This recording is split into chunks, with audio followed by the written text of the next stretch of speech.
Guys, I feel so sick after reading this article.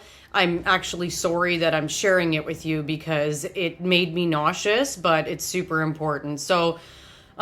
If you've ever wondered just how far the right is willing to go to dismantle climate action and roll back progressive values, then this article is going to make your stomach turn.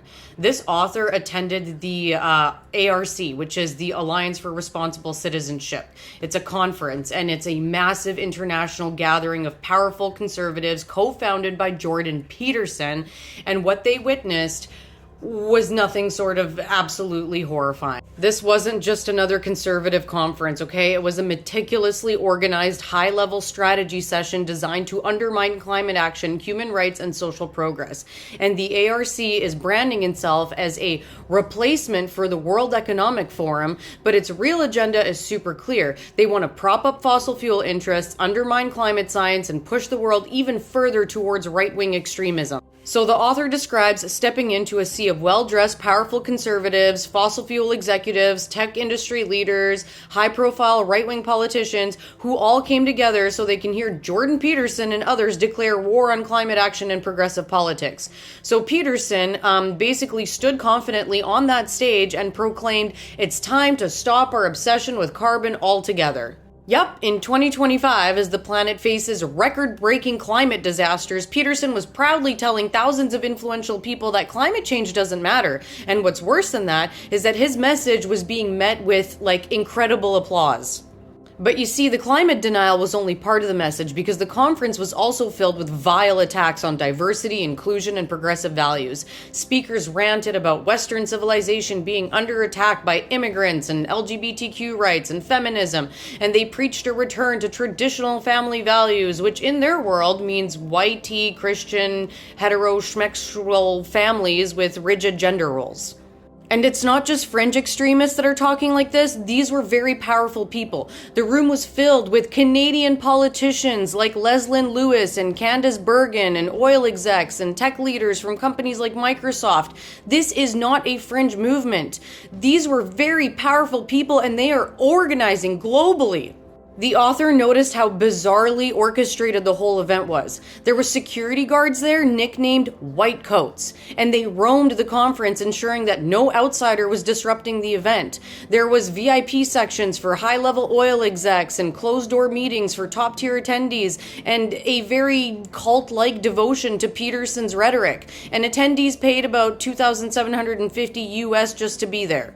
But what's most terrifying is the blatant coordination between industry and politics, because fossil fuel executives were openly discussing how the climate hysteria has basically damaged their bottom line and damaged their profits, and conservative politicians were mingling with them and clearly positioning themselves as future political enablers of this anti-climate agenda. The author even said that he overheard oil and gas executives talking about riding the conservative wave so that they can dismantle climate regulations. This is so terrifying.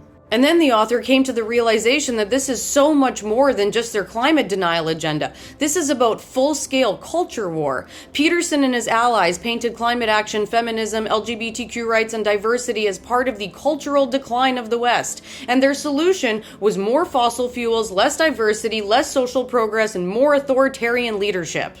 And if you think that that sounds extreme, it gets even worse, because Peterson and other speakers were celebrating the authoritarian takeover of the United States by Trump. They encouraged other countries to follow America's lead and undo climate action and social safety nets and human rights protections in the name of Western values. And the worst part about it all for us Canadians is that our conservative politicians were there. They were listening to it all. And that means that this agenda is coming for Canada. And again, it's not just about derailing climate action, which is horrible, but it's also about stripping us of our rights and everything that we've worked up to in terms of social progress. And they're openly organizing it so that they can make it happen here. In this article, the author said that he left the conference feeling absolutely devastating because it wasn't just the horrifying rhetoric, it was realizing how powerful this movement has become. This wasn't just a few unhinged conservatives ranting on social media, it was a coordinated, well-funded, international effort to absolutely squash climate action, dismantle social progress, and maintain corporate dominance. If there's one thing that this article makes very, very clear is that Jordan Peterson is not just a controversial figure anymore. He is a full-fledged frontman for the fossil fuel industry and the global far right, and his movements are coming for our climate, our rights, and our future. And the ARC isn't just a conference, it's a war council. And if we don't act fast, they are going to win. So I'm going to finish this off by reminding everybody that Pierre Poilievre went and sat down with this guy 2 months ago and had a full-blown 1.5-hour interview with him. We know who he's aligning with. This whole movement that I just talked about, that's who Pierre Poilievre and the Canadian Conservatives are all about. And this is the way that our country is going to go if we don't do something to fix it ASAP.